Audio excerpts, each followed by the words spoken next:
Todo mundo animadíssimo, todo mundo cheio de energia positiva, tá vendo, gente? Uma hora dá.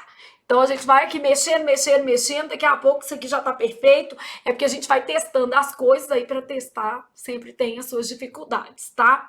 Gente, aula nós vamos fazer sempre no cenário habitual mesmo, e de vez em quando nós vamos fazer algumas lives aqui no YouTube usando este cenário, que ele é um cenário que, vamos dizer assim, ele foi projetado para aqui, para a gente estar aqui juntíssimos no canal do YouTube, para a gente começar a ter eventos mais frequentes, especialmente conteúdos que vão ser exclusivos para o YouTube, diferente dos conteúdos que a gente coloca dentro das aulas, beleza?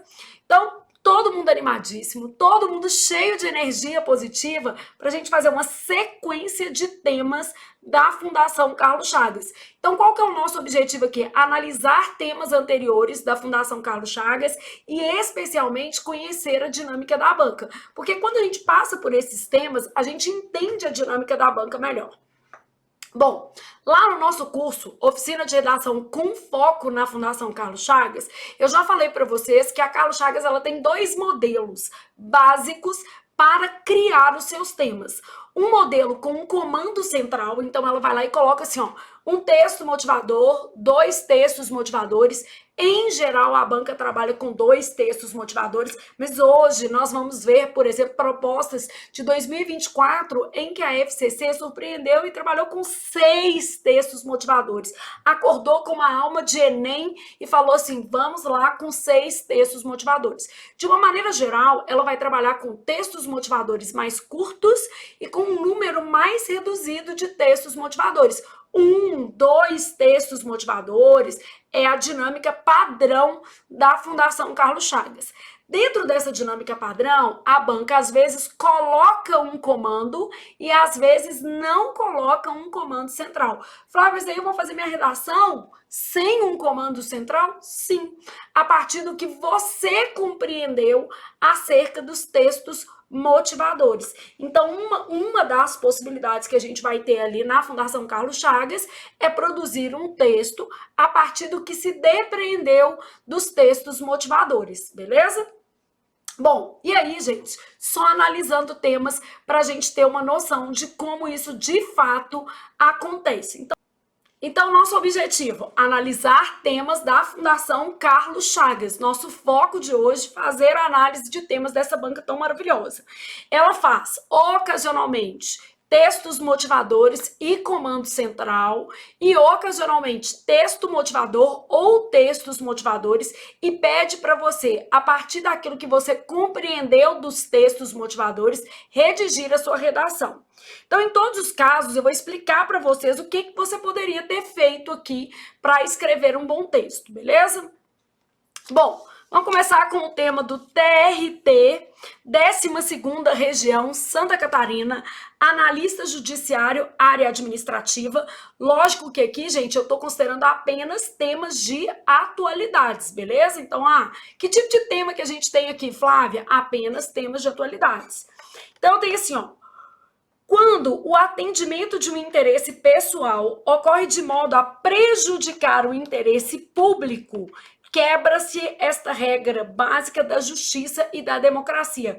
Qual que é a regra básica, gente, da justiça e da democracia?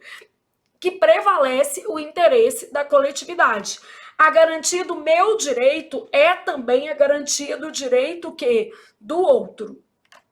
Com base no que se afirma acima, redige um texto dissertativo argumentativo expondo seu ponto de vista acerca da questão nele tratada. Então, o que eu estou dizendo para vocês? Que, ocasionalmente, a Fundação Carlos Chagas não vai trazer um comando específico para a proposta de redação. O que quer dizer isso? Não vai trazer um comando específico para a proposta de redação. Quer dizer que, em se tratando aqui dessa redação, ela não vai colocar assim, ó, redija um texto dissertativo acerca do seguinte tema, prevalência dos direitos coletivos sobre os direitos individuais. Ela não vai fazer isso. Ela vai pedir para você escrever um texto abordando aspectos que foram trabalhados aqui no texto motivador. E o que esse texto motivador trabalha? Exatamente a primazia do interesse público sobre o interesse particular. O interesse não pode se sobrepor ao outro. Flávia, primeira coisa, o fato de ela pedir expondo seu ponto de vista, quer dizer que eu devo escrever em primeira pessoa ou não devo escrever em primeira pessoa? Não deve, tá, gente? Então, aqui, ó, apesar de a banca solicitar seu ponto de vista, o ideal é um texto impessoal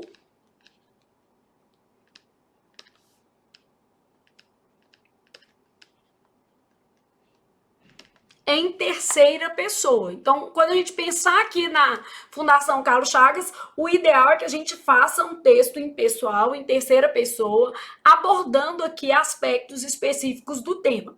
Flávia, mas que aspectos eu devo abordar, já que o meu tema é muito geral? Então, no meu tema, eu tenho lá o seguinte: o atendimento de um interesse pessoal em oposição ao coletivo, e aqui ele está falando que o interesse pessoal ocorre de modo a prejudicar o interesse público. Então, nesse caso, quebra-se a regra básica da justiça e da democracia. Bom, você poderia, por exemplo, usar a prerrogativa do Estado de desapropriação para falar disso aqui. Porque, às vezes, o benefício da coletividade é muito maior do que, por exemplo, propriedade privada. Então, nesse caso, ainda que o Estado, obviamente, ofereça contrapartidas aos cidadãos, né? Então, obviamente, ele vai indenizar. Existe a necessidade de que o coletivo se sobreponha ao individual. Então, quando eu falo assim, ó, expondo seu ponto de vista acerca da questão nele tratada, é o ponto de vista de que os interesses privados ou os interesses particulares não podem se sobrepor aos interesses o quê? Da coletividade. Isso aqui é uma coisa que, com certeza, se você está estudando para um concurso da área judiciária, você dominaria, né? Então, aqui, ó, o tema tem como eixo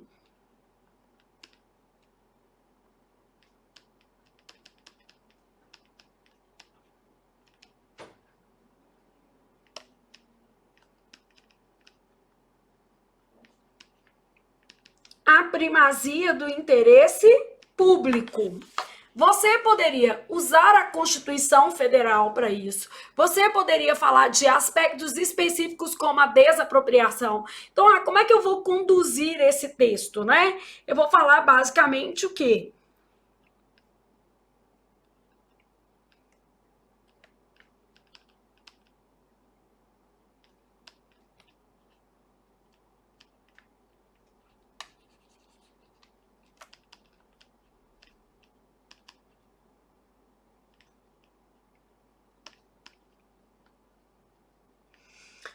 Então, eu vou defender isso, vai ser a minha tese, né? Que os interesses individuais não podem se sobrepor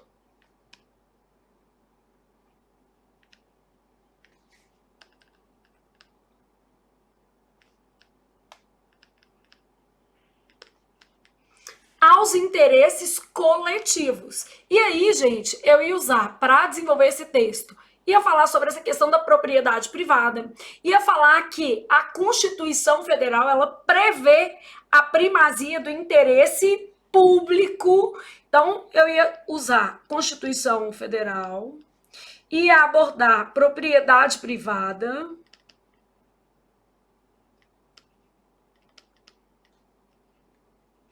ia falar, por exemplo, das prerrogativas de desapropriação, porque seria uma forma fácil de eu explicar isso daqui.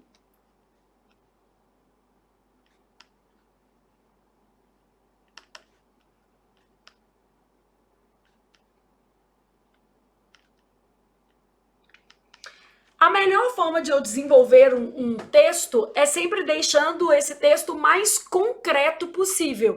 Então, por exemplo, ao falar de propriedade privada e as prerrogativas previstas em lei para a desapropriação, A minha ideia é concretizar esse tema. Da mesma forma, quando eu trato aqui da Constituição Federal de 88 e de aspectos relacionados a ela que falam da primazia do interesse público, eu estou respaldando o meu texto, tá?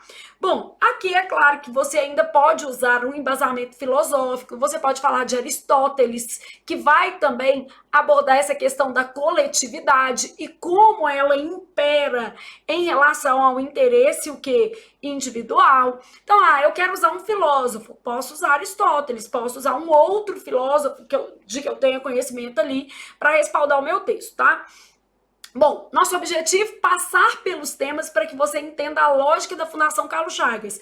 Então, vamos passar por temas. Próximo tema que eu trouxe aqui, também do concurso do TRT, 12ª região, e aí nós temos o seguinte: quando nos empolgamos demais com a quantidade e com a velocidade das informações multiplicadas pelos meios digitais, arriscamos-nos a perder os critérios que nos permitem distinguir as falsas das verdadeiras. Gente, isso aqui tá falando de pós-verdade, fake news. Então, o aluno pode usar todos esses elementos aqui para desenvolver o seu texto. Então, basicamente, a gente tem como tema a necessidade de se conferir a veracidade das informações, especialmente em ambiente o quê? Virtual. E ele está lidando com duas coisas, né? Quantidade e velocidade. Essa é a combinação que a gente tem em ambiente virtual.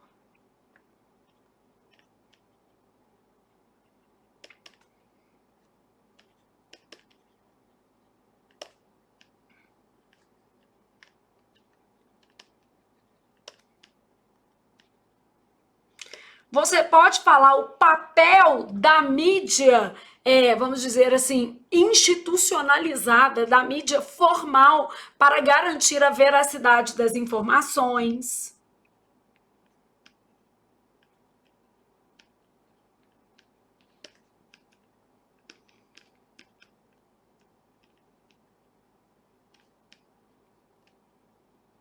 Papel do governo com plataformas, por exemplo, em que se permite a conferência da veracidade de informações.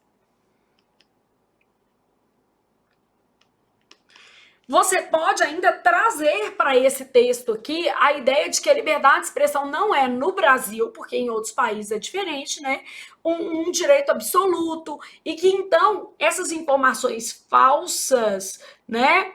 Elas podem ser criminalizadas. Então, você não pode sair falando que você bem entender em se tratando de Brasil, não. Então, basicamente aqui, ó. Então, a liberdade de expressão no Brasil não é um direito absoluto. E aí, basicamente, você vai falar que distinguir as informações falsas das verdadeiras pressupõe, primeiro, criticidade.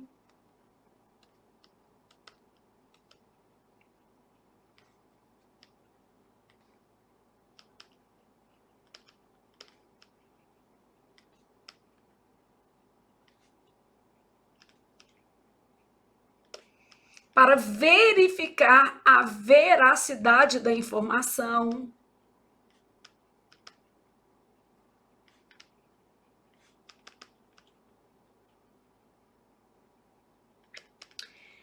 que mais que eu poderia colocar nesse texto aqui? Obviamente, falar do impacto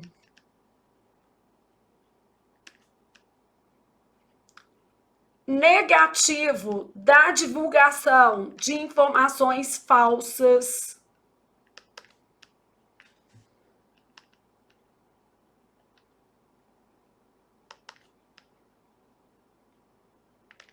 Nessa lógica, gente, o que eu posso trabalhar?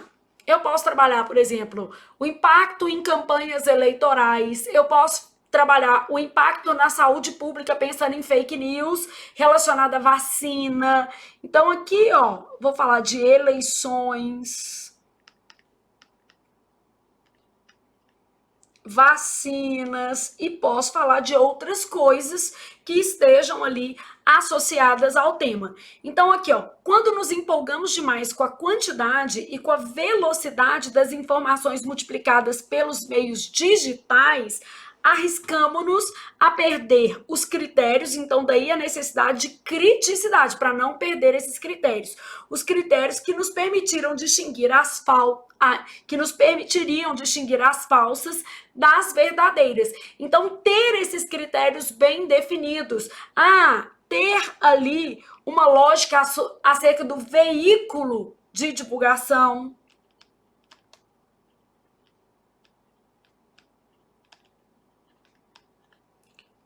Qual é esse veículo? Como avaliar a validade desse veículo?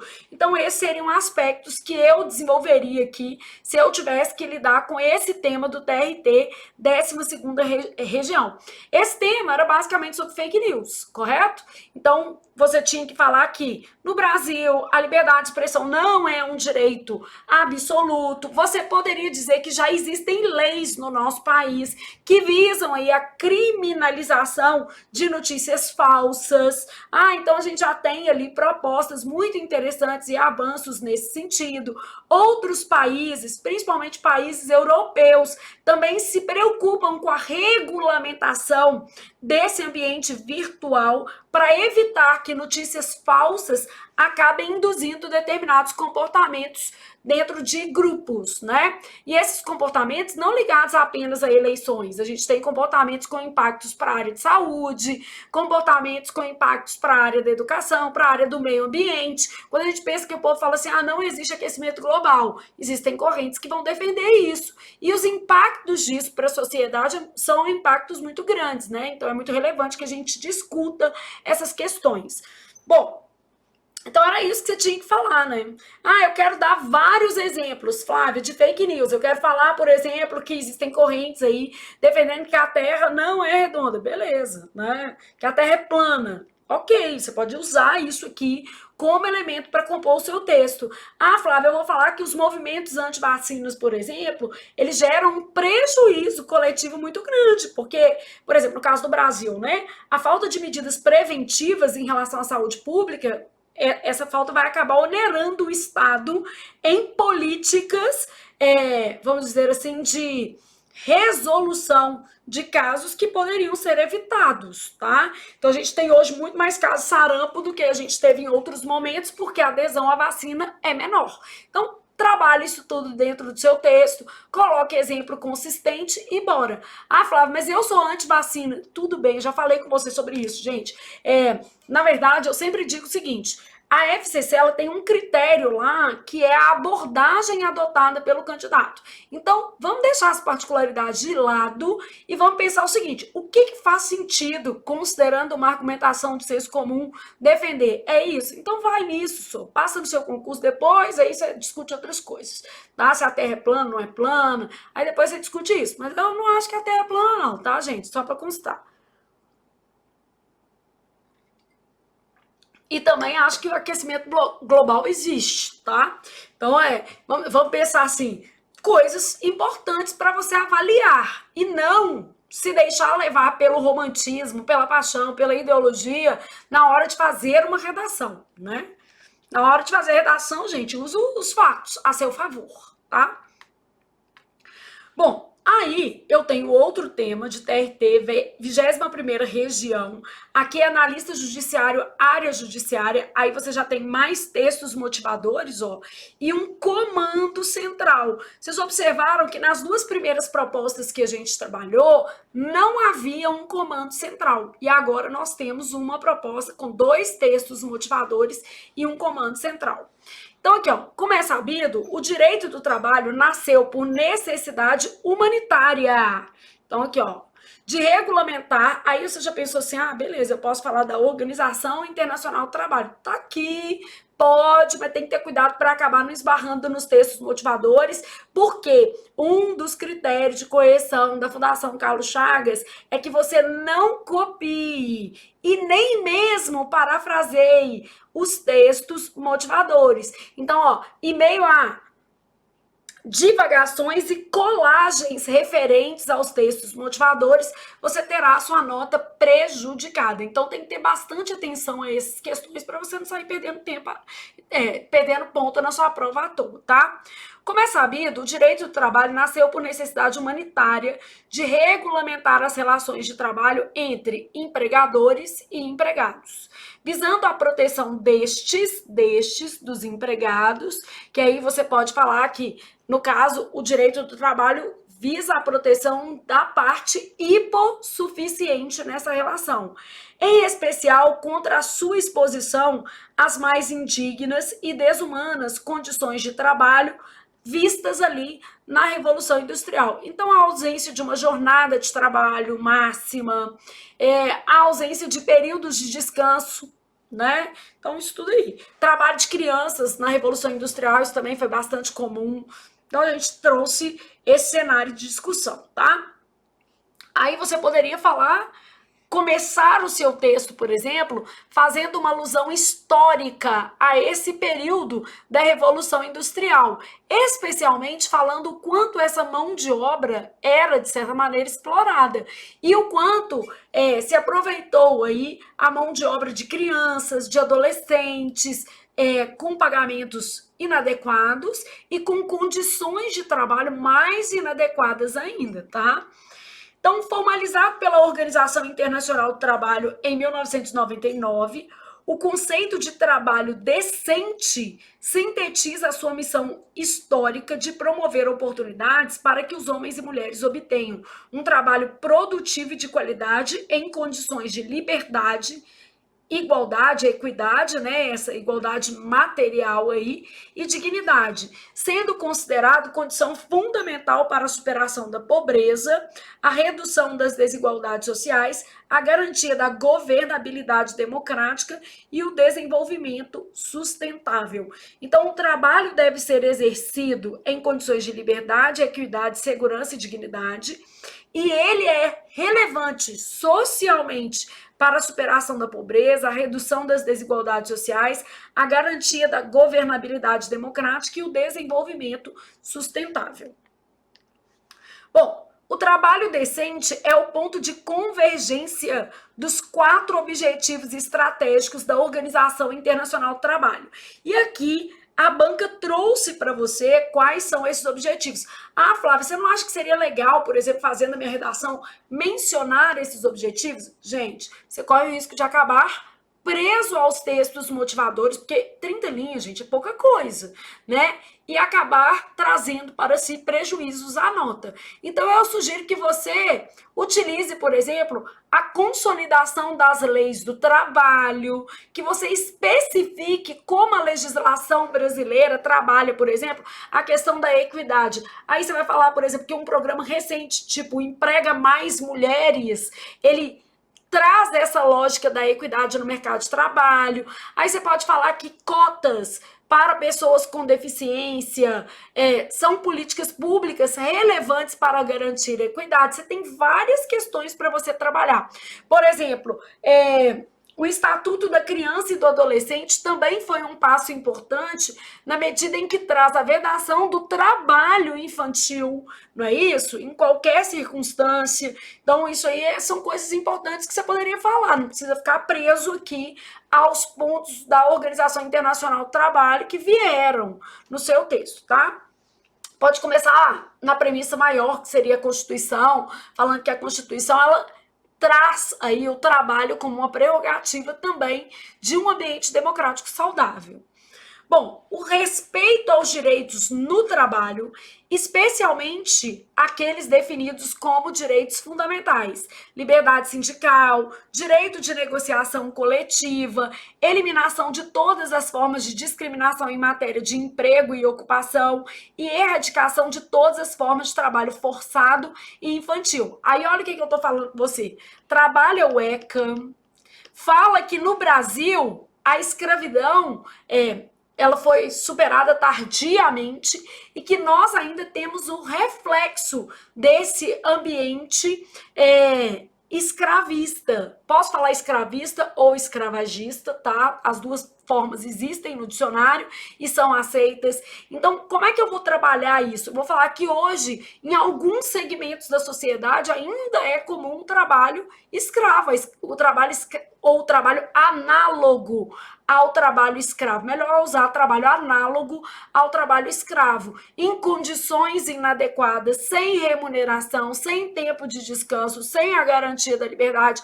Aí você pode falar que isso é muito comum na indústria têxtil, isso é muito comum, por exemplo, em ambiente rural, e ainda no Brasil é muito comum em ambiente doméstico, tá? Aí pode trabalhar essas questões dentro do seu texto. Então, o mais importante é que você use o texto motivador como base, mas consiga fazer expansões eficientes. Então, aqui o ECA, aqui eu posso falar da CLT, aqui eu posso falar de trabalho,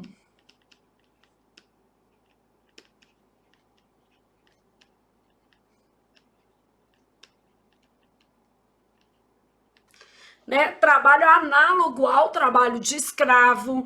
Então, posso trabalhar todas essas questões. Quando a gente fala eliminação de todas as formas de discriminação em matéria de emprego e ocupação, posso trazer, por exemplo, o Emprega Mais Mulheres, que é um programa recente do governo federal. Posso falar sobre políticas de cotas e o papel dessas políticas, especialmente na equidade, né? E falando aí dos objetivos do trabalho. A promoção do emprego produtivo e social, ampliação da proteção social e o fortalecimento do diálogo social. Então, todas essas prerrogativas trabalhadas dentro do nosso texto, tá? Considerando as ideias expostas nos textos 1 e 2, redige um texto dissertativo argumentativo, justificando seu ponto de vista, mesmo estando escrito seu ponto de vista. A gente sabe que você vai escrever um lindo texto, preferencialmente em terceira, o quê? Pessoa, para assegurar impessoalidade no texto, né? Isso vai trazer ali um pouco mais de formalidade à sua produção. Em que medida a legislação trabalhista brasileira vem contribuindo para a promoção do trabalho decente? Então, você pode falar de várias coisas. Você pode falar até do número de fiscais relacionados ao trabalho, né? Pode falar do Ministério do Trabalho, né? Emprego e Renda. Posso falar, por exemplo, da questão do papel do Ministério Público nessas situações. Posso falar dos auditores fiscais do trabalho, posso falar de programas como Emprega Mais Mulheres, as políticas de cota, o ECA. Olha o tanto de coisa que eu iria trazer para o meu texto. A consolidação das leis trabalhistas, das leis do trabalho. Sempre melhor usar das leis do trabalho do que das leis trabalhistas, tá? Pensando que é o nome certinho e tal. E apesar de ser uma legislação antiga, ela ainda tem muito impacto. Flávia, e eu posso falar que o Brasil retrocedeu, por exemplo, em 2017, com a reforma trabalhista, ao pressupor, ao permitir, né, ao propor algumas medidas de flexibilização, como o trabalho intermitente, deve. Olha como é que seu texto ia ficar legal se você trouxesse esse movimento também. Então, ó, a reforma trabalhista,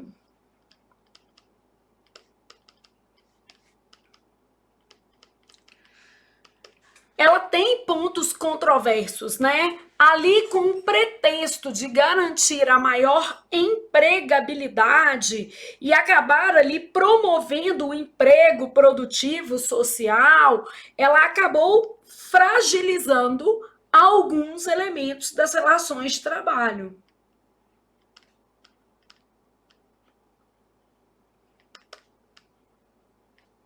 Eu faria com certeza um parágrafo sobre isso.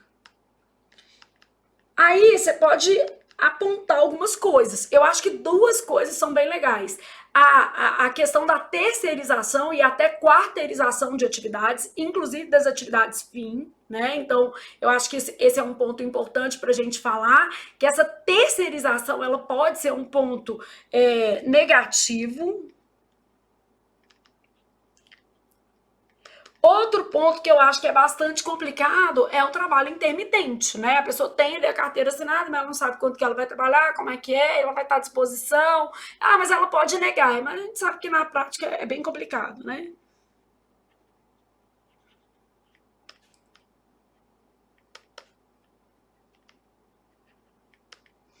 Então, trabalho intermitente, eu daria ênfase a esses dois aspectos da reforma trabalhista, mas eu falaria ainda o seguinte, que existem alguns aspectos que, pela falta de regulamentação, também trazem uma precarização das relações de trabalho. Por exemplo, eu falaria da dinâmica de uberização de várias atividades. Porque quando a gente fala dessa dinâmica de uberização, a gente não está falando especificamente do Uber, não, né? A gente está falando de uma plataforma como a Orkana, que também oferece vários serviços.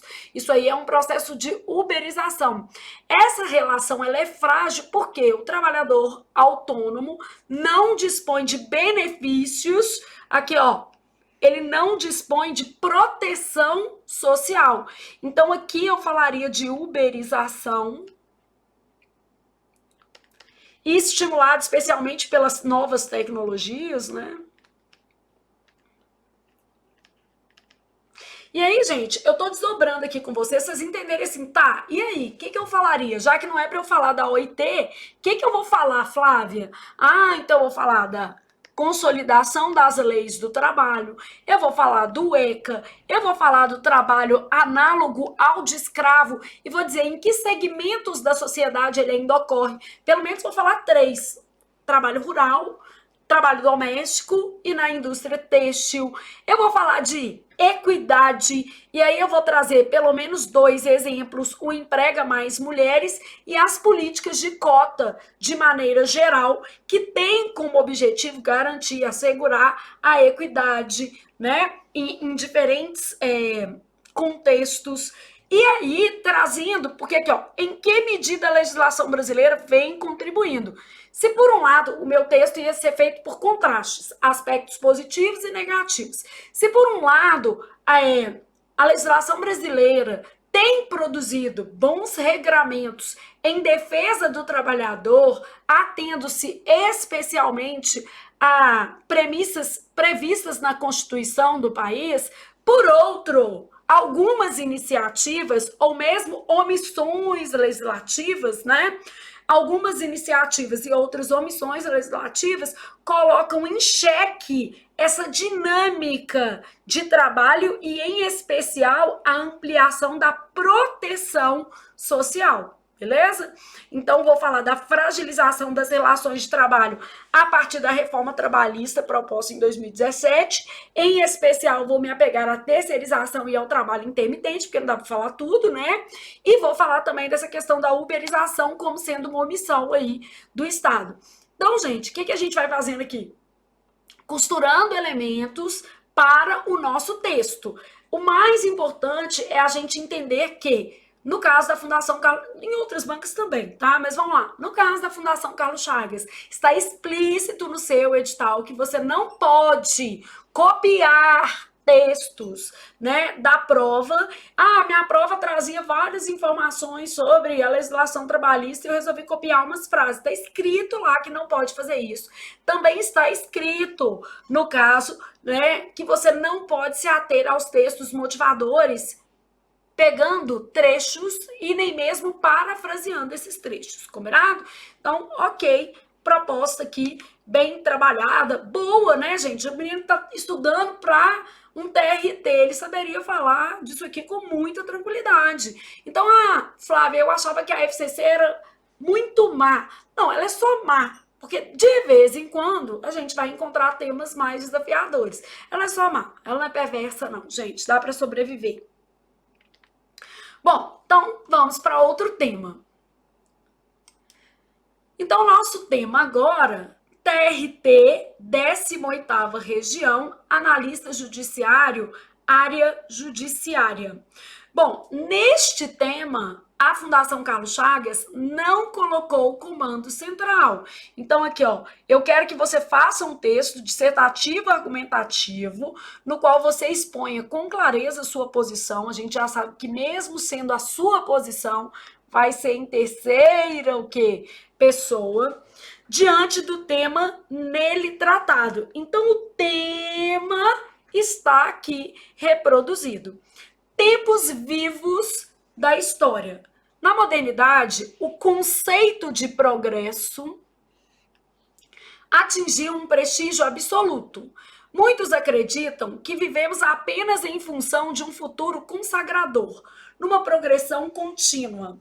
Tal concepção de tempo elege esse ansiado futuro como um patamar a ser obsessivamente buscado e pode muitas vezes anular o sentido de tudo o que já se viveu no passado. Então é essa incessante ideia de que o futuro é melhor que o passado ou ainda é melhor que o presente. Então, o progresso, né, atingiu um status ali de busca contínua. Então, essa progressão contínua, ela traz a concepção de que o que já se viveu no passado perde valor. O historiador Eric Hobsbawm, Flávia, eu vou citar um Eric Hobsbawm. Não, gente, cita o Afrânio Coutinho, né? Usa um outro aí para embasar o seu texto, porque senão a gente vai ficar ali, né? Leonardo Boff, tem tanta coisa boa para você citar. Aí você vai usar o mesmo que a Fundação Carlos Chagas já citou? Não. O historiador Eric Hobsbawm afirmou que nunca o conhecimento da história foi tão importante em nosso tempo, justamente porque nos dias que correm, nosso passado histórico foi relegado a um segundo plano. Então, hoje, o nosso passado foi relegado a um segundo plano. Quando não simplesmente cancelado. É como se o nosso passado nem tivesse o quê? Existido. Ah, então beleza. Aí a gente tem o que é moderno e aspira ao progresso não se desvincula do que já existiu. Então ele já mostrando uma dinâmica, né, que essas duas coisas não são desarticuladas, mas continua traçando o seu caminho. Então a história é um contínuo. O passado explica o presente e o presente justifica, em certa medida, o futuro. E isso vale para a vida da gente, né? O que a gente planta hoje é o que a gente vai ter amanhã. Então, é um contínuo.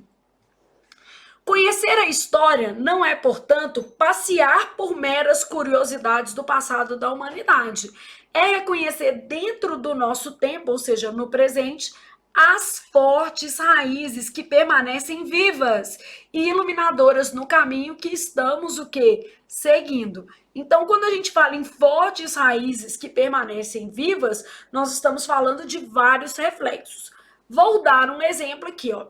Para a gente pensar no racismo estrutural, para a gente pensar, por exemplo, num panorama de políticas públicas que existem para garantir direitos dos povos originários, a gente precisa olhar para o passado.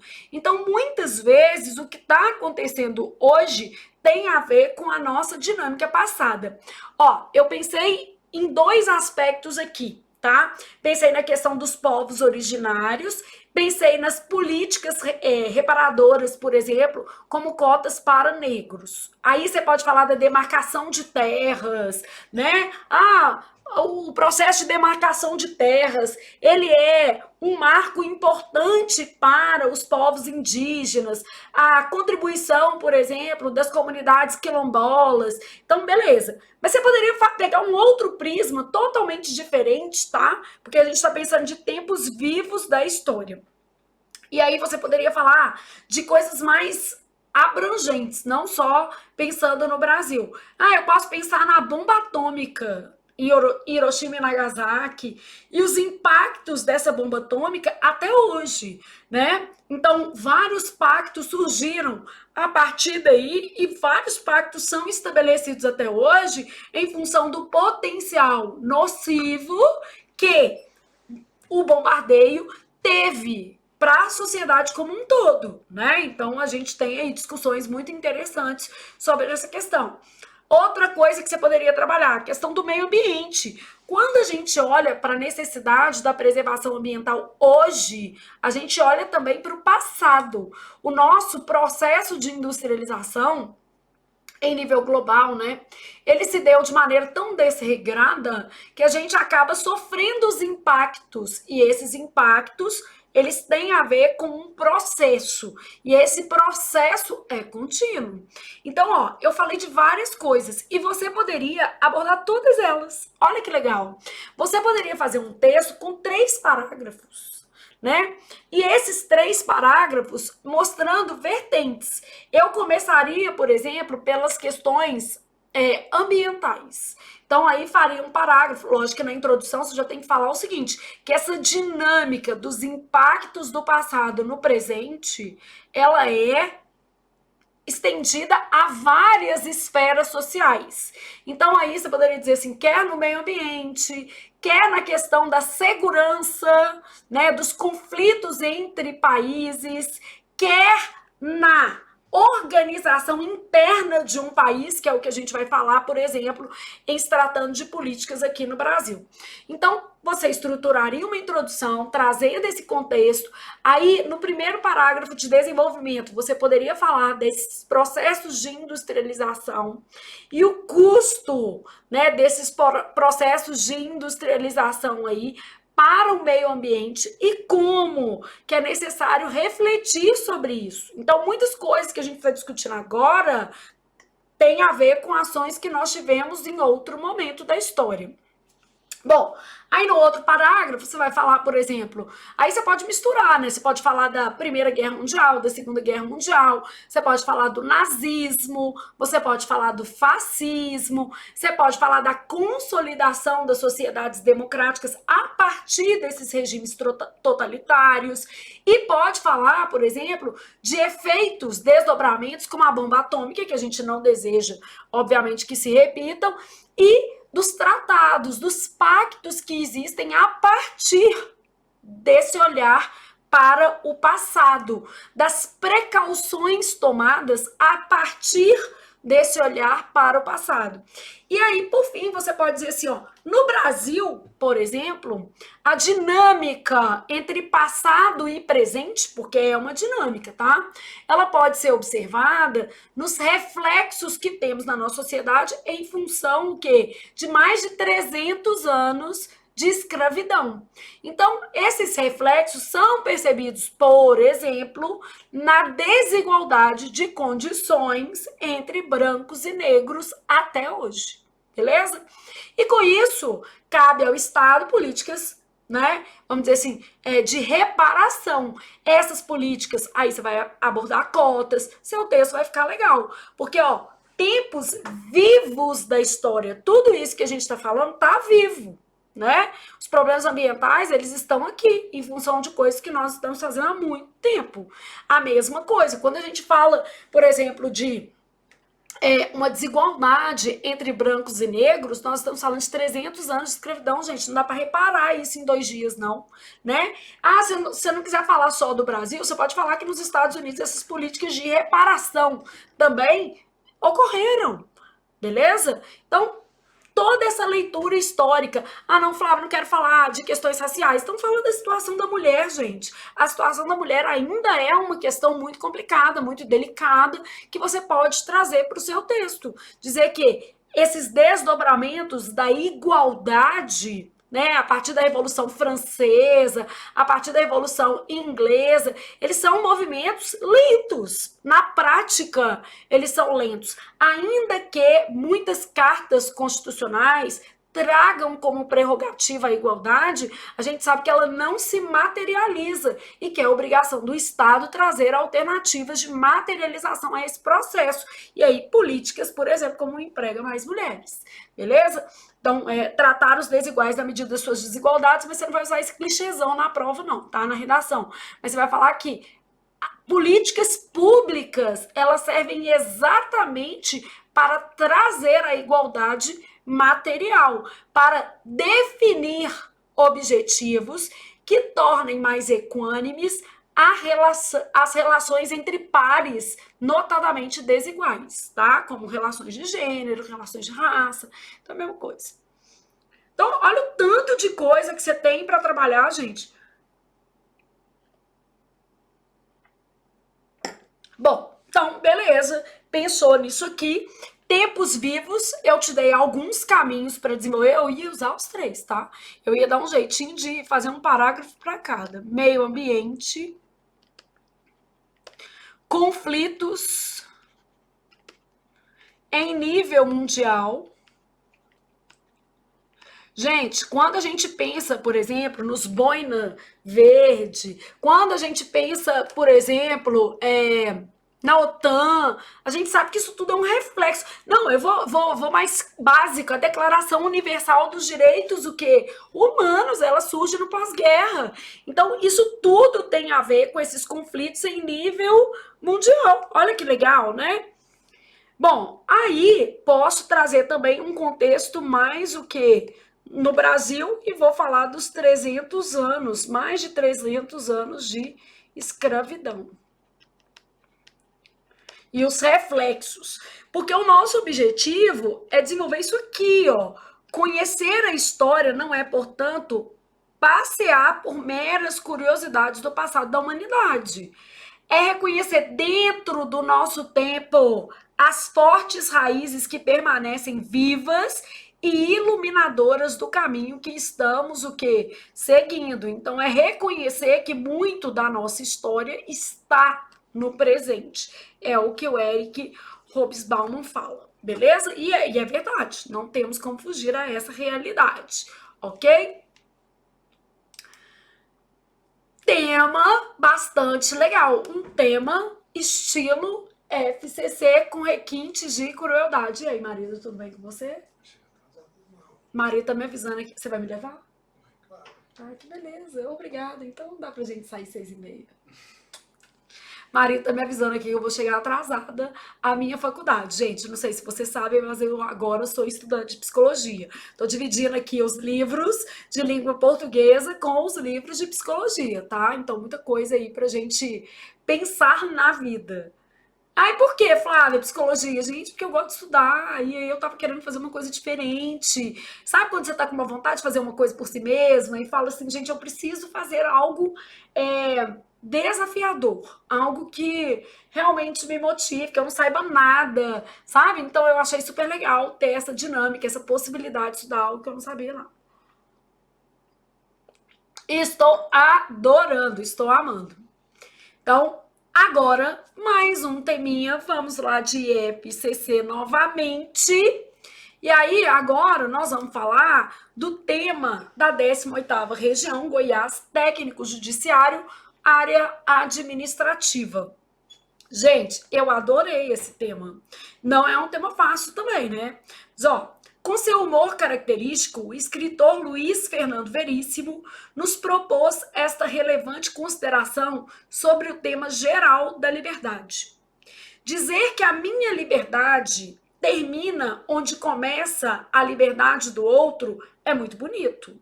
Mas e se a liberdade foi mal distribuída e o meu vizinho tem um latifúndio de liberdade, enquanto a minha é um quintalzinho de nada?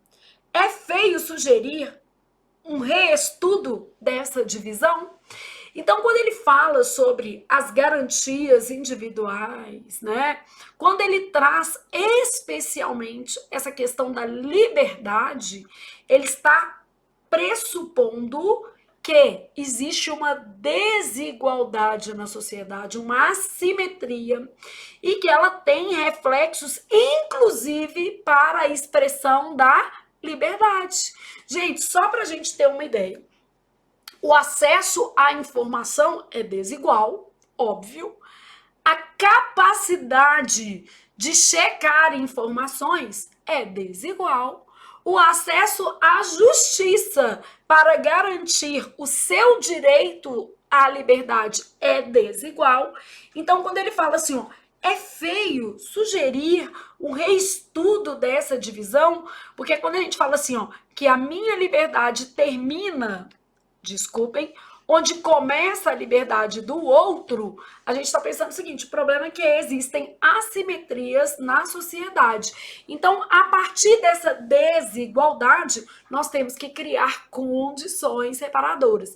Então, quando ele fala assim, ó, é feio sugerir um reestudo dessa divisão, o que ele está falando, gente? Da necessidade de políticas públicas que permitam tratamentos desiguais a pessoas em situações desequilibradas. Então, eu trataria neste tema aqui, né? Eu diria que a Constituição Federal de 88 prevê que a liberdade de expressão não é um direito absoluto.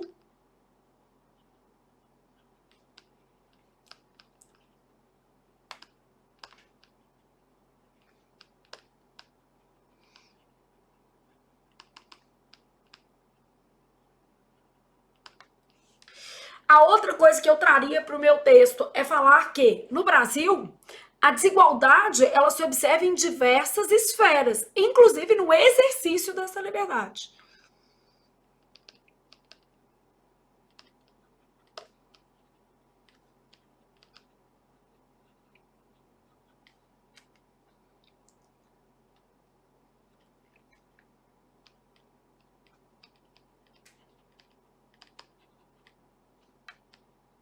Ele não tá falando só de liberdade no sentido de liberdade de expressão, não, tá? Eu acho que a gente pode até ampliar isso aqui um pouquinho para falar assim, ó, exercício das liberdades individuais.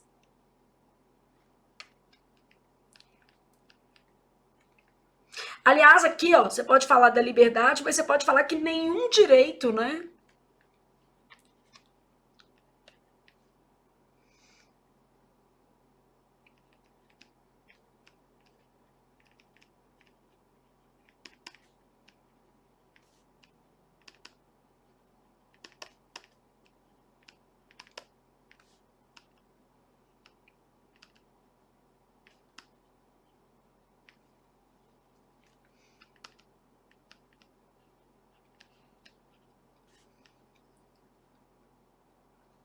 Aí, nisso aqui, você pode falar do papel do Estado. E, em especial, você pode falar de políticas públicas para assegurar isso aqui, tá? Então, ó, o exercício das liberdades individuais, ele reflete as desigualdades existentes.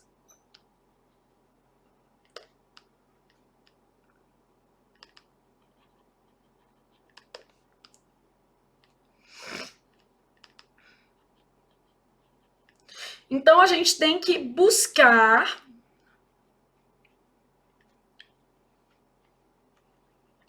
mecanismos corretivos para assegurar essa igualdade, o quê?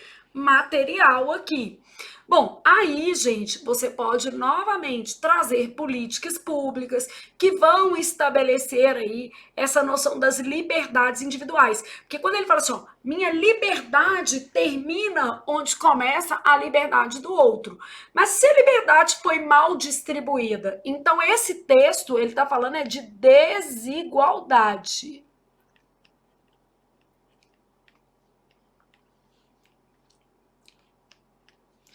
E isso você poderia usar, que a liberdade de expressão não é um direito absoluto, pensando aqui, mas estendendo para outras liberdades, não só a liberdade de expressão. Propriedade privada.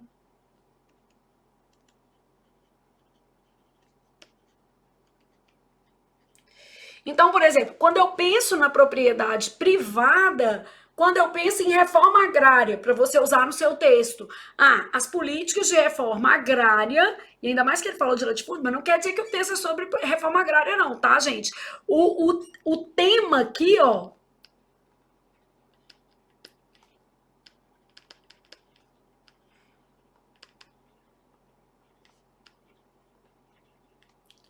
é o eixo desigualdade, porque é o reestudo dessa divisão. Então, aqui, ó, Não pode dizer se essa liberdade foi mal distribuída e meu vizinho tem um latifúndio, enquanto a minha é um quintalzinho de nada. Então, eu posso trabalhar a propriedade privada e posso falar de reforma agrária.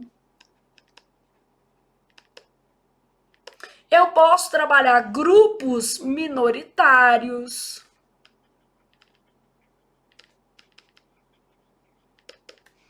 E o papel do Estado, principalmente na regulamentação e aplicação de políticas públicas. Então, isso tudo está dentro do nosso eixo temático. Ah, então isso tudo eu posso o quê? Trabalhar aqui, beleza?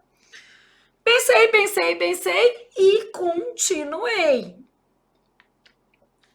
Tem outro tema aqui, que é de escrevente de cartório de 2023, TJ Bahia. Atente para o texto que segue. Numa entrevista concedida já há 50 anos, o compositor Dorival Caymmi explicitou uma distinção que considerou importante. Não sou cortejador de massas, mas adoro a opinião do povo. Faço canções especificamente para que o povo goste e respeite. Aí, ó, olha o que nós temos. Redige um texto dissertativo no qual você exponha em terceira pessoa, no qual você exponha com clareza a distinção estabelecida por Caymmi nesse trecho da entrevista e considere se essa distinção faz sentido para você. Não sou cortejador de massas, ele está querendo dizer assim, eu não sou populista, tá? Então aqui, ó, traduzindo, não sou populista. Cortejador de massas quer dizer fazer as coisas para agradar o povo, né? Cortejador de massas. Mas adoro a opinião do povo. Mas é importante levar em consideração a opinião do povo, né? Eu acho que essa distinção faz todo sentido.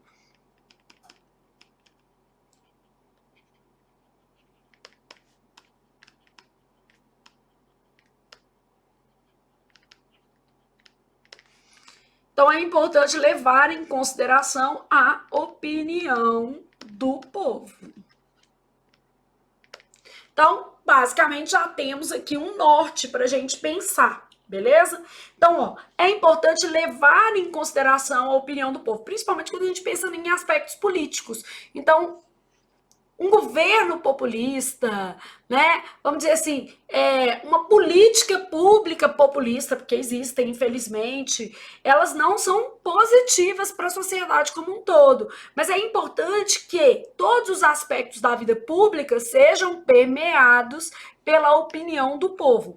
Então, ó, no qual você exponha com clareza a distinção estabelecida por Caymmi, a distinção entre ser populista, que é ser cortejador de massas, e levar em consideração a opinião do povo. Ó, não sou cortejador de massas, eu ficar fazendo coisa para agradar o povo.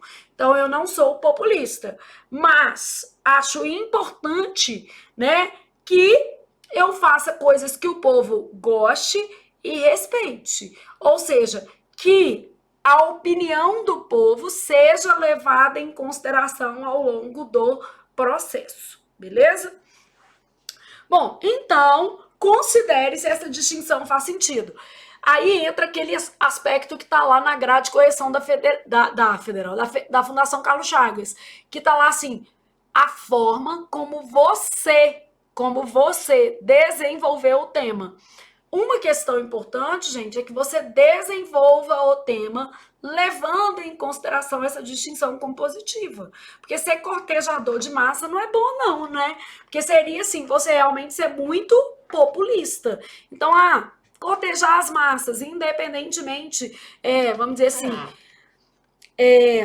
da relevância de uma determinada atitude, isso não é positivo, não, né? Então, primeiro, fazer essa diferenciação entre o populismo e o respeito à opinião do povo.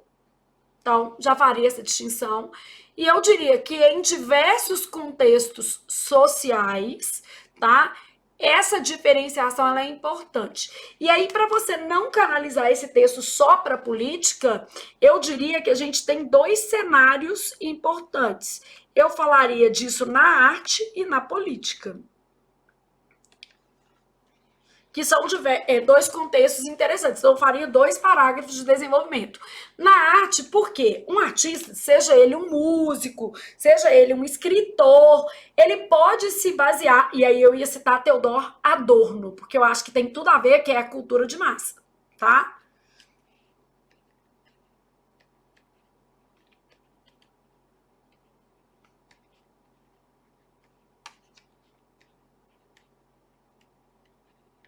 Flávia, mas eu não ia saber nada disso. Ia, porque a gente vai estudar isso na nossa oficina, então pode ficar tranquilo que você não ia. Você vai saber isso tudo, tá? Porque a gente vai trabalhar isso aqui ao longo do nosso curso, tá? Então, eu usaria o Theodor Adorno, ia falar sobre essa cultura de massa, ia falar que na arte, em todos os seus contextos, e aí eu ia explicar, por exemplo, na literatura, ia falar do cinema, né, trazendo ali variações dentro da representação artística. Existem dois contextos, que é a satisfação pura e simples do artista, que não é positiva, porque não leva em consideração o público, né?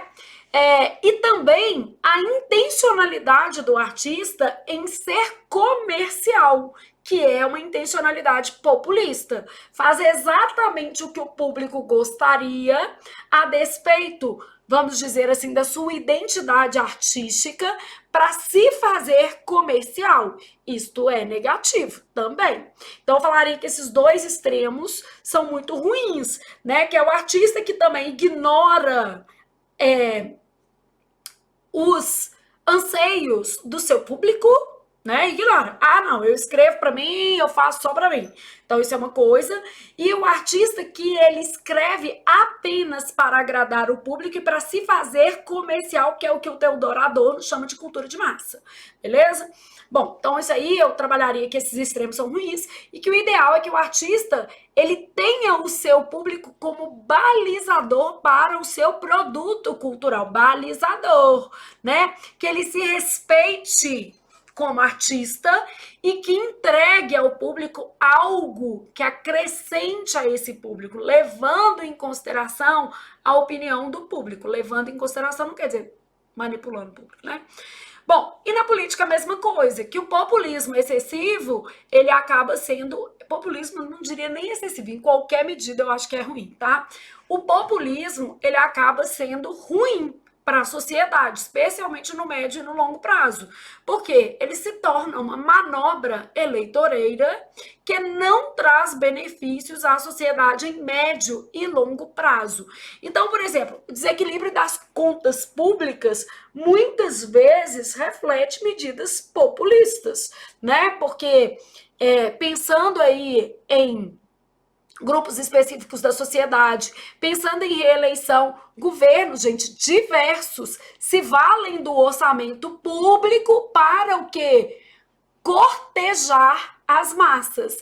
E a partir disso, usar essas massas como manobra eleitoral.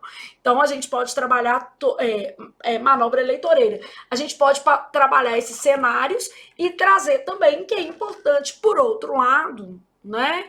Que a opinião do povo seja levada em consideração. Por outro lado, que na constituição de políticas públicas, no estabelecimento da governabilidade, né, a opinião do povo seja levada em consideração. Entenderam como é que eu falei meu texto? Seriam dois desdobramentos mais ou menos nesse sentido aí, tá? Então, gente, e só chamando a atenção de vocês para uma coisa importantíssima. Não existe uma forma só de escrever um texto. Que a gente às vezes fica ali pensando no cenário, só tem esse jeito? Não, existem várias formas de escrever um excelente texto.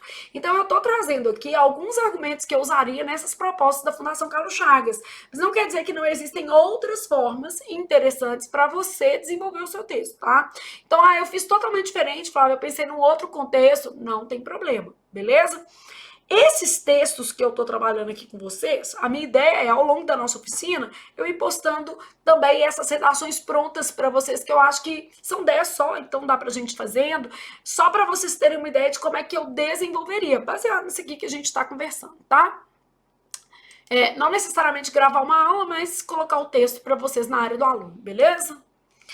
Bom, aí, na sequência, outro tema, analista judiciário, apoio especializado, TJ Bahia, atente para o seguinte texto. Na primeira metade do século passado, o educador baiano, Anísio Teixeira, formulava princípios que considerava essenciais para o ensino de qualidade em nosso país. Gente, na hora que falou educador, ensino de qualidade, aí na minha cabeça já apareceu assim, bom, eu posso usar Paulo Freire, aí a pessoa vem e fala assim, mas eu detesto Paulo Freire. Mas é uma ótima referência, tá? É um dos autores mais lidos internacionalmente. Um dos autores brasileiros com mais prestígio internacional. Então, o brasileiro, ele é todo equivocado, né?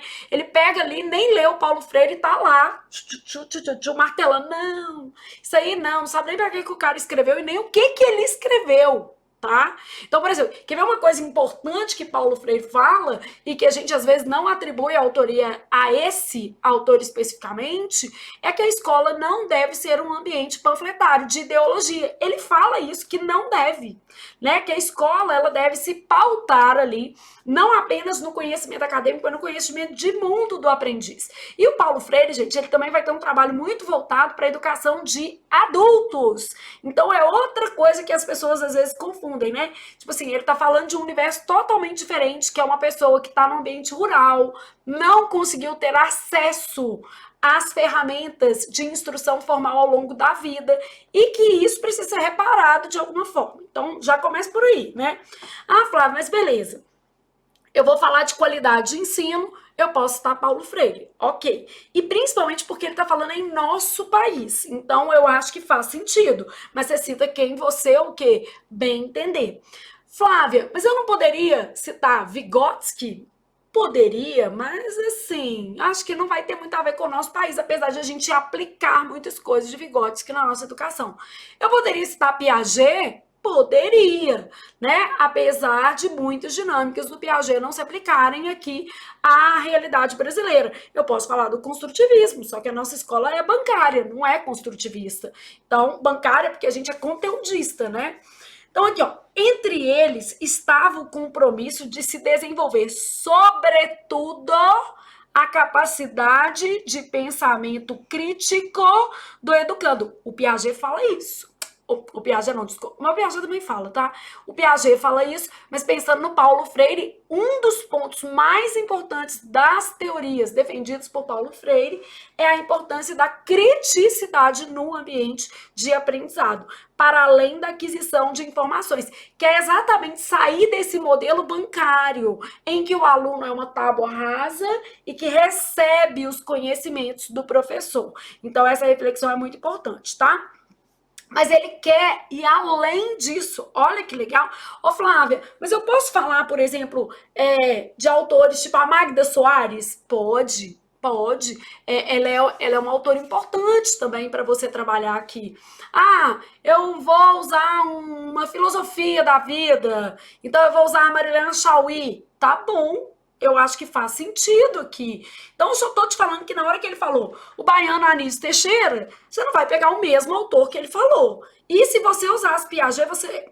Eu tô falando Piaget porque eu tô estudando Piaget agora, mas eu queria falar Paulo Freire, tá? Se você usasse Paulo Freire, você estaria muito dentro do tema. Porque o Paulo Freire defende a capacidade de pensamento crítico do educando. Na verdade, ele fala que a educação ela se constrói pela autonomia do sujeito, e essa autonomia só vem a partir de um pensamento crítico. Então, beleza. Mas eu não gosto dele, não vou falar na minha redação. A redação é sua, amigo, faça o que você quiser, né? Só tô te dizendo que era uma ótima referência pensando no tema. No tema. E pro povo que não gosta de Paulo Freire, devia ler mais. Porque o problema no Brasil é que o povo não lê e fala. E isso aí é que é doloroso. O povo nem leu nada e fala. Eu sou contra vários aspectos de determinadas teorias que eu li. Vários, mas eu li. Entendeu? Então, vou dar um exemplo. Eu não concordo com o esquema escolar em que não existe nenhum filtro para a passagem para a série seguinte. Então, isso quer dizer que eu sou a favor da reprovação escolar, tá? Isso, porque eu acho o seguinte, você precisa ter critérios e existem pessoas que vão precisar de mais tempo para aprender. Agora, como essa reprovação escolar vai ser feita, aí já é uma outra coisa, porque realmente, às vezes, né, o distanciamento da idade, tem outros complicadores. Mas existem pessoas que vão demorar mais tempo para aprender a adquirir um determinado conhecimento. E quando você vai permitindo que todo mundo siga num fluxo, como se as pessoas tivessem igualmente, né, adquirido um determinado conhecimento, isso aí é muito danoso lá na frente, porque vai todo mundo chegar assim, formamos no ensino médio, que lindo, só que uns capacitados e outros não. Então eu acho que isso gera mais dano do que benefício, e eu acho que não é a melhor forma de instrumentalizar a educação no nosso país, mas enfim, isso aí é só achismo também, tá? Então, Flávia, você acha que tem que dar bomba? Acho. Mas eu não acho que a escola deveria ser bancária, pautada exclusivamente no conteúdo. Tem muitas coisas importantes que precisavam ser trabalhadas. Quando você compara com o modelo norte-americano, por exemplo, gente, vou falar só esse para vocês terem uma ideia, tá? Uma das coisas mais consideradas é o trabalho voluntário. Olha para vocês terem uma ideia. Então, o voluntariado, ele é considerado como medida de educação. Porque o voluntariado, ele ensina, ele prepara para o trabalho, ele prepara para a vida. Então, é muita coisa importante, né? Mas no Brasil, isso aí não é pauta. Bom, redige um texto dissertativo e argumentativo no qual você exponha com clareza, aqui ó, vou circular 32 vezes, sua opinião. Então, se você não gosta do Paulo Freire, não usa. Se você não quer nem falar que tem que ter pensamento crítico, deixa pra lá. Então, ele tá falando sobre educação. E ele tá falando no Brasil, ó. Formulava princípios que considerava essenciais para um ensino de qualidade no nosso país. Então, entre eles estava o compromisso de desenvolver o pensamento crítico para além da aquisição de informações, porque tem que adquirir, tem coisa que tem que decorar, tem coisa que tem que processar, memorizar.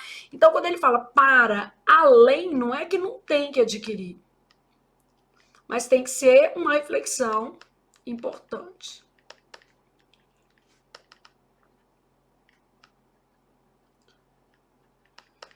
Então, pensamento crítico para além da aquisição de informações. Beleza, gente, pensei nisso aqui, aí o que eu vou usar? Ó, sua posição acerca da convicção de Anísio Teixeira, que é essa daqui, ó. Ao tempo da internet e das múltiplas conexões digitais. Então, você ainda vai juntar isso tudo com uma cultura de letramento digital, que é uma coisa importantíssima, tá?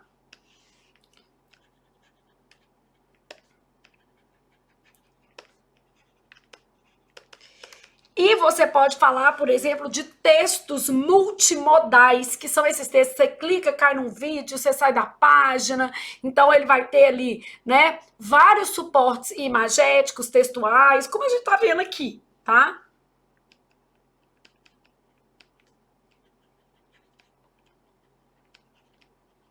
Não, Flávio, nem sei o que é isso, não. Então, vou me explicando aqui.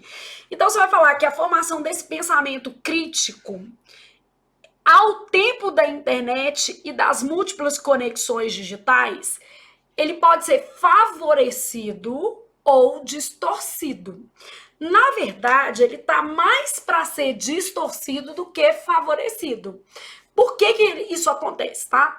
Porque a despeito de o indivíduo ter autonomia para buscar conhecimento na rede, então, olha, ele é mais prejudicado que favorecido. Eu defenderia assim.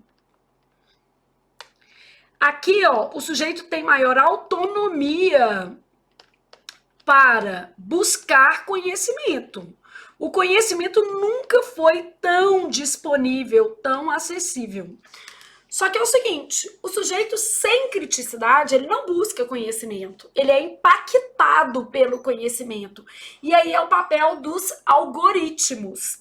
O que que acontece? Quando você consome uma determinada coisa, você é impactado por ela mais vezes, o que gera bolhas de conhecimento, o que, de certa maneira, evita a exposição ao todo. E isso gera um pensamento parcial, um pensamento reduzido, limitado. Então, eu trabalharia com essa questão dos algoritmos e trabalharia com a redução, com a parcialidade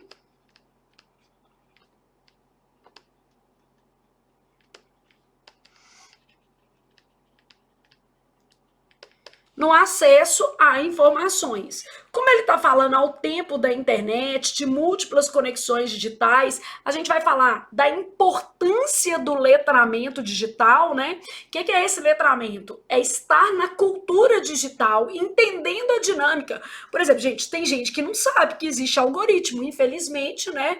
Nem todo mundo tem esse domínio. Nem todo mundo sabe que é o seguinte, uma hora você pesquisar um sapato, ele vai te perseguir, não é por acaso, né? Ele vai te perseguir porque intencionalmente existem buscadores ali que vão alimentar a sua necessidade de sapato. E eles vão testar cor, formato, lado da tela, para você comprar o seu sapato. Então, esse letramento digital, essa alfabetização dentro do ambiente virtual, ela vai trazer maior criticidade, mas isso precisa ser trabalhado, isso precisa ser exposto, né? Então, eu trabalharia basicamente isso, para além da aquisição de informações, principalmente quando a gente pensa na informação, no acesso, esse acesso é reduzido, é parcial, porque a despeito de o sujeito ter autonomia para buscar o contraditório, para ser, né, vamos dizer assim, convencido do contrário, ele não faz. E aí só aparece o que ele quer, o que ele quer, o que ele quer, um pouquinho mais do que eu já sei, um pouquinho mais do que eu já sei, e vai, beleza? Então, esse tema eu achei um dos mais difíceis, mas eu adorei, eu achei um tema muito legal. E aí, você poderia usar Paulo Freire como uma referência desse princípio da educação que não é bancária. O que é a educação bancária? Inclusive, o termo que se usa é esse mesmo, tá?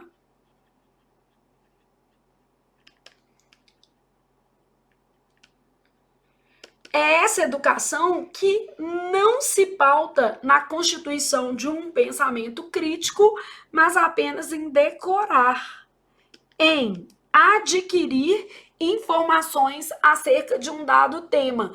Essa informação descontextualizada com sua aplicação prática, com suas possibilidades de uso na sociedade como um todo, tá? E aí, vamos, que eu tenho que ir para aula, senão a gente não sai do lugar, que eu tenho que ir para a psicologia que me espera. A gente tem o tema do TRF, terceira região. Segundo dados do IBGE, o Brasil está passando por uma transição demográfica. E até 2030 deverá ter a quinta população mais idosa do mundo. Gente, deixa eu contar para vocês, não tem nada a ver. Não ri não, porque eu tive vontade de chorar. Outro dia eu fui ao banco, não é normal a gente cair ao banco mais, mas eu precisava fazer um negócio que era importante e tal, aí eu tive que ir ao banco mesmo, não tinha outro jeito. Aí eu cheguei lá, aí a menina, tipo, não posso ajudar, né? Aquela que vai distribuindo a senha, tá? Aí ela me deu uma olhada de cima a baixo, eu pensei assim, deve ser aluna, né? Aí ela olhou, é preferencial? Aí eu pensei, das duas, uma, ou ela acha que eu tenho mais de 60 anos, mais de 65, 60, sei lá, ou ela acha que eu tenho mais de 60 anos, né, para alguns benefícios, 65 e 12 a partir de 60. Ou ela acha isso, ou ela acha que eu tô grávida. Nas duas hipóteses, eu tô ferrada aqui, pensando comigo. Gente, no auge dos meus 44, a mulher tá pensando que eu tenho 60, ou ela olhou pra minha barriga e pensou que eu tava grávida. Só pode ser uma coisa ou outra, gente. Aí eu, não, eu tenho 44 e não estou grávida. Eu já fui me defendendo de tudo. É senha comum mesmo. Aí ela, não, desculpa. Eu, vida que segue. Fiquei um pouco triste? Sim. Ri também? Ri, porque, né? O que eu vou fazer, né? Tipo assim, eu olhei e pensei assim, gente do céu, poxa, que maldade. Acabou um pouco com a minha autoestima nesse dia, tá, gente? Um pouquinho, eu fiquei abalada. Bom, mas enfim, né? Quero ser velha, muito velha, quero pegar muitas filas preferenciais, quero usufruir da minha velhice, cuidar dos meus netos, inclusive você vovó agora. E assim, eu acho que envelhecer é um privilégio. E quero ficar velha de cabeça branca, sabe? Assim, quero ter menos preocupações com a imagem mesmo e mais com o meu coração em algum momento da minha vida. Isso é muito bom. É, essa leveza eu quero ter, sem dúvida, tá? Então, envelhecer para mim nunca será um problema, sempre será um privilégio. Minha mãe morreu, gente, com 50 anos, e meu pai com 53. Então, eu tenho 44, pensa. Então, assim, eu sempre falo o seguinte: meus pais não tiveram a oportunidade de envelhecer, eu espero ter, né? Eu acho que é um privilégio muito grande. Vamos lá. Em 10 anos, o número de pessoas com 60 anos ou mais passou de 11,3 para 14,7 da população, dado que revela uma importante mudança na estrutura etária da nação brasileira. Nossa pirâmide está mudando. E isso, obviamente, né, gente, com reflexos para a Previdência.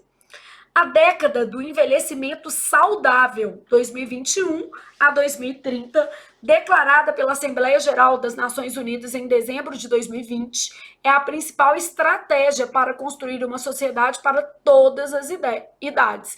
E aí a gente está falando, por exemplo, de uma urbanização pensada a partir das pessoas idosas. A gente está pensando em leis, por exemplo, que respaldem os direitos. Por exemplo, hoje, quando a gente pensa no envelhecimento, já existe na legislação brasileira a primazia dos idosos com mais de 80 anos. E porque hoje eles constituem um número expressivo da sociedade. Antes a gente estava ali com uma expectativa de vida muito próxima, né, aos 65, 60, 65. Mas hoje não. Então essa longevidade, ela precisa de medidas do poder público. O etarismo é um fenômeno social complexo e engloba um conjunto de estereótipos e preconceitos e discriminações relacionadas a pessoas com base na idade, segundo descreve a Organização Mundial da Saúde. De acordo com um relatório global sobre o etarismo, realizado pela OMS e pela Organização das Nações Unidas em 2021, o etarismo pode apresentar de forma institucional, interpessoal e autodirigido. A percepção que a pessoa tem em relação a si mesma, né? Autodirigido. Interpessoal, relação. Eu tô lá na faculdade, gente, claro. De vez em quando eu vejo um povo me olhando meio torto, me achando meio velha. Sim. E daí? Não tô nem um pouco preocupado com isso. E de forma institucional. De vez em quando eu acho que tem algum professor olhando para mim pensando: o que, que essa mulher tá fazendo aqui? Sim, e eu nem ligo também, né? Porque aí vem do autodirigido. Eu não tô me achando velho para estar naquele espaço, nem se eu tivesse 100 anos, né? O espaço universitário é um espaço de reflexão de todas as idades, tá? O etarismo institucional refere-se às leis, regras, normas sociais, políticas e práticas de instituições que restringem injustamente as oportunidades e prejudicam sistematicamente os indivíduos devido à idade. Só que, por exemplo, eu estou estudando hoje na PUC, tá? PUC Minas. Na PUC, eu já acho que eles têm uma prerrogativa institucional muito interessante, porque as pessoas acima de 50 anos têm desconto. Então, é o contrário, né? O institucional atuando para promover a inclusão de pessoas de uma dada faixa etária dentro do ambiente. Ô, Flávio, mas 50 ainda não é velho, não, né? Depende do que o povo está considerando aí. De acordo com a nossa Constituição, ainda não, só acima dos 60, tá? O etarismo interpessoal, por sua vez, surge em interações entre dois ou mais indivíduos, enquanto o autodirigido ocorre quando o preconceito da idade é interiorizado e voltado contra si mesmo. Quanto mais velho eu ficar, mais feliz eu serei. Quanto mais velha eu ficar, mais bonita eu me acharei. E melhor eu estarei. E quando eu falo melhor, não é de corpo não, porque a celulite, gente, já me comeu toda. E tá tudo bem. Mas eu acho que é assim, você estar em paz consigo mesmo tem um efeito super positivo nessa dinâmica da vida, né? Estar em paz é você entender que a idade faz parte de um processo. E envelhecer bem não é envelhecer com tudo esticado, que é ter ruga mesmo. É, de vez em quando você usar uma base, mas de vez em quando você ter coragem de sair com a cara que Deus te deu e agradecer por ela. Né? De vez em quando eu faço isso, aí o povo fica assustado. Alexandre, o dia que eu resolvo não escovar esse cabelo, gente, e sair sem maquiagem, ele olha pra mim e fala assim: você vai assim? É a cara que Deus me deu, amigo. É com ela que eu vou, porque eu sou mais feliz com ela, tá? Etarismo e os estigmas associados ao envelhecimento. Então, aqui você tem várias questões para falar. Você pode começar falando, por exemplo, da idade, pode falar do aumento da longevidade, o que causou esse aumento, os avanços na medicina, os impactos, por exemplo, na previdência, mas a sua base não é falar sobre o envelhecimento no geral, é falar sobre o preconceito. Aqui, ó. O seu negócio aqui é falar sobre preconceito. Esse preconceito acontece no mercado de trabalho, ele acontece na própria família, ele varia de cultura para cultura, de cultura para cultura. Se pensar no Japão, é diferente da concepção que o brasileiro tem, né? As pessoas mais velhas no Japão são tidas como mais sábias, no Brasil é um fardo, né? Então a gente tem várias questões aí para você trabalhar. Então, focar no preconceito. Você pode falar do envelhecimento da população mundial, você pode falar da longevidade. O tema não se limita ao Brasil, ó. Etarismo e os estigmas associados ao envelhecimento, capacidade, aparência. Quer ver uma coisa que eu outro dia ali que eu achei super bacana? Hoje, os estudos sobre sexo na terceira idade e a importância de você manter relações sexuais, obviamente saudáveis, né, gente? Na terceira idade também. Mas isso é um tabu, porque você olha e fala assim: minha avó vai fazer sexo? Não. Vai, gente, ou deveria, porque esse preconceito ele acontece de fora para dentro. Ele vai impactar o comportamento das pessoas a partir desse olhar. E outra coisa que você poderia trazer é que esse olhar ele é diferente para homens e mulheres. Porque às vezes você não pensa na avó fazendo sexo, mas o vô tá fazendo filho novinho, né? E ainda com uma novinha. Então, você pode trazer, por exemplo, que esse estigma, ele impacta diferentemente homens e mulheres na nossa sociedade. Olha que legal, uma reflexão. E aí, gente, o nosso último tema. Esse último tema, a FCC virou e falou assim: vamos colocar todos os textos no mundo? Eu tenho aqui, ó, em tempos de incerteza e precariedade, uma profissão desponta como das mais desejadas entre crianças e adolescentes e jovens adultos. A profissão de influenciador. Antes o povo queria ser professor de português, queria ser médico, engenheiro, dentista, agora quer ser influenciador. Lima, pesquisa... Aqui, ó. Em uma pesquisa realizada pela Fundação Lego, uma pesquisa realizada pela Fundação Lego perguntou em 3 países o que crianças e adolescentes de 12 anos gostariam de ser quando crescer. Nos Estados Unidos e na Inglaterra, a profissão mais cobiçada foi a de vlogger, influenciador que se comunica por meio do vídeo. Cerca de 30% das crianças nos 2 países responderam que essa é a sua ambição no futuro. Já no terceiro país pesquisado, a China, a resposta foi diferente. 58% das crianças chinesas responderam que seu maior desejo é ser astronauta. O rol de habilidades necessário para ser astronauta é abrangente, inclui domínio de física, química, matemática e ciência em geral. Então, talvez os chineses estejam aí mais preparados para o mundo, né? Texto 2. Atividades realizadas na internet. Percentual de criança e adolescente de 9 a 17 anos usuários da internet. 83% assistiu a vídeos, programas, filmes ou séries. 76% pesquisou na internet para fazer trabalhos escolares e usou o ChatGPT. Usou redes sociais, baixou músicas ou filmes. Uso da internet mais de uma vez por dia. Percentual de crianças entre 9 e 17 anos usuários, 76, 90, muita coisa, né? Quase 90% das crianças estão conectadas à internet no Brasil. Texto 3. Um fator que colabora para a popularização dos influencers mirins é a identificação que o público possui com eles. O influenciador mirim está ali na mesma linguagem da criança. O ideal de consumo, afirma Nara Helena Lopes, do Instituto de Psicologia da USP. Segundo ela, o ambiente online potencializa essa exposição para ambos os lados, produtor e consumidor infantil. Quando a gente intensifica a exposição de crianças dentro do ambiente online, a gente está intensificando o uso de outras crianças nesses aplicativos, nesses dispositivos, nessa rede online. Ressalta a professora ao comentar como o uso desses meios de comunicação resulta na criação de uma geração hiperconectada. E o Ministério Público pode interferir nisso aqui, né? A exposição infantil nesse cenário cria um efeito cascata, fazendo da criança que produz um interlocutor para as suas expectativas que naturalmente outras crianças teriam quando desconectadas, influenciando nos desejos dela, tanto de consumo quanto de atividades. Para Nara Lopes, isso é preocupante, pois ao criar uma geração que é influenciada, a ser influenciadora, existe a possibilidade de criar uma geração que pode se frustrar por não conseguir se tornar um influenciador, devido à dificuldade que existe no processo. Texto 4. Especialistas em psicologia infantil e redes sociais alertam que mesmo a supervisão parental não isenta os jovens de sofrer as consequências da cultura de likes. Gente, se o adulto sofre, imagina a criança, né? O celular e a internet nos viciam em recompensas rápidas e o like é uma delas.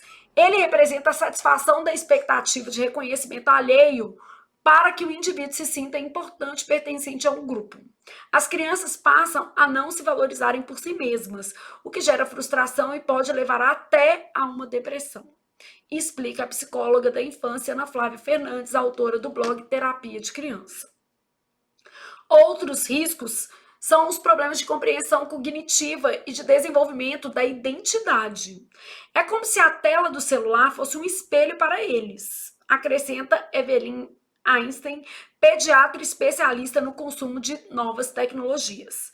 As especialistas explicam que enquanto os adolescentes se questionam se o eu representado nas redes sociais é verdadeiro, as crianças expostas a esse mundo digital sequer chegam a formar a própria personalidade. Olha qual é o problema. A criança está lá exposta, né? Texto 5. A estrutura familiar é outro ponto que é alterado pela exposição infantil. Quando uma criança se torna um influencer, automaticamente ela também se torna uma fonte de renda. Meu filho deixa de ser filho e passa a ser um objeto que pode trazer uma fonte de renda muito significativa para mim. E aí, né, vamos falar que a gente tem exemplos aí na realidade brasileira. Afirma Mara Helena Lopes, do Instituto de Psicologia da USP. Às vezes pode passar a ser o sonho da família e a família insistentemente expõe essa criança a uma série de riscos, porque a internet não é um ambiente seguro, diz Nara, sobre os riscos que as crianças têm devido à exposição. Então, essa criança pode sofrer um bullying, pedofilia, sofrer violências nas mais variadas formas dentro de um ambiente que parece que é protegido, mas, na verdade, os riscos são muito superiores em termos subjetivos. E até, gente, a criança entender esse processo no futuro, né? Texto 6. As atividades realizadas no ambiente digital também se aplicam à figura dos influenciadores mirins, que realizam as mesmas ações de influenciadores adultos. Até as danças são parecidas. Essa atuação profissional, no entanto, exige um papel ativo da criança influenciadora, que interage com seus seguidores para garantir engajamento na plataforma, cria e atua nos conteúdos de entretenimento de seu perfil, participa de competições virtuais e ainda realiza as entregas de publicidade para as empresas anunciantes. Para além da manifestação artística, trata-se de um desempenho de trabalho, na medida em que as seguintes características permeiam o cotidiano das crianças e adolescentes influenciadores: habitualidade, monetização, trocas de comerciais ou recompensa pela produção, orientação da performance em relação às expectativas externas que envolvem as crianças, centro de produção artística e de entretenimento. Está configurado, portanto, o trabalho infantil, para o qual existe uma legislação aplicável e que impõe a avaliação de cada caso concreto pelo Poder Judiciário, órgão com poderes para emitir alvará judicial específico. E o alvará, gente, eu não sei se vocês sabem, por exemplo, assim, para criança atuar em telenovela, para criança atuar em peças de teatro, ele é concedido com base em uma série de critérios. A criança continuar na escola, ter uma carga horária específica, ser acompanhado por um psicólogo, né? As intervenções ali muito pontuais. E uma das questões que eu acho que são mais importantes é que a justificativa para permitir que uma criança trabalhe né, especialmente na teledramaturgia, é que muitas vezes existem benefícios culturais. Só que eu não sei se na questão do influenciador é o mesmo papel, não. Já estou indo, marido. De modo semelhante, pais, mães e responsáveis legais, estão voltando aqui para o nosso texto, têm o dever de zelar pelo melhor interesse da criança e adolescentes que realizam esse trabalho artístico. Então a questão é o seguinte: é a mesma coisa? Talvez não seja, né? A partir da leitura e compreensão, e a regulamentação ela vai nesse geralzão. A partir da leitura e compreensão dos textos acima, escreva um texto dissertativo argumentativo sobre o trabalho das crianças na internet. Impactos para a infância. Gente, eu poderia ficar horas falando sobre isso, porque estou fazendo uma matéria na faculdade sobre desenvolvimento infantil e especialmente um dos capítulos tratados aí dizem respeito ao trabalho infantil, e esse trabalho foi abordado, né, na faculdade de psicologia, e sobre a internet, o impacto da internet também na criança que assiste, né? Na que produz, na que assiste, enfim. Mas eu acho que você pode trabalhar aí o CONAR, mostrando as limitações que o CONAR impõe à publicidade envolvendo crianças, e essa fiscalização ela é muito difícil no ambiente virtual, porque são muitas crianças trabalhando com muitos, né, aparatos e muitas vezes sem uma regulamentação. Né? Só vai cair no Ministério Público, gente, quando o menino já tem 2 milhões de seguidores. Quando o negócio já está fora de controle, muitas vezes. Os danos psicológicos que podem acarretar ali aquele trabalho à criança, né? Então, esses danos também, pensar nessa perspectiva, o papel das famílias nessa questão, por exemplo, de passar a ver o filho como fonte de renda e não como filho, né? Que depende dos pais. Então, isso tudo aí deveria ser abordado no seu texto, tá? Então, eu acho que a primeira coisa que você trazer é que o trabalho infantil no Brasil é criminalizado. E existem algumas exceções, tá? Pode falar do ECA. Essas exceções pautadas no interesse público. Então aí é que tá. Será que aqui, quando o menino se torna influencer, a gente está falando de um interesse público mesmo? Então traz essa discussão para o seu texto, né? Porque as concessões que existem, elas são pautadas no interesse público. Não é no interesse da criança. É igual eu falei, na teledramaturgia, às vezes é o aspecto benéfico que aquilo pode trazer. Então, no caso dos influenciadores mirins, a gente pode falar sobre sexualização precoce, estímulo à sexualidade por meio de danças que estão totalmente fora do escopo de uma criança, adultização, as roupas dessas crianças, dica de moda, né? Então, como essas crianças se comportam naquele ambiente, uma rotina estressante, a dependência do julgamento alheio. Então, a criança tá ali exposta ao julgamento alheio o tempo inteiro, os comentários. Ah, mas o pai e a mãe vão ser moderadores do conteúdo. Não, tem que ser, né? O mínimo que a gente espera é que o pai e a mãe sejam adequadamente decentes para garantir o bem-estar dessa criança. O que muitas vezes, infelizmente, não acontece. Nem garantir o patrimônio muitas vezes acontece, o pai e a mãe vai e gasta tudo e o menino fica sem nada. E ainda fica sem a saúde mental também. Então, é isso que você deveria discutir nesse tema. Gente, eu já vou chegar atrasada à minha faculdade hoje, tá? Minha faculdade de psicologia, mas agora eu vou ali estudar um desenvolvimento infantil, que eu estou amando a faculdade, então faz todo sentido para mim poder trabalhar isso neste momento da minha vida. Então acho que faz todo sentido, tá?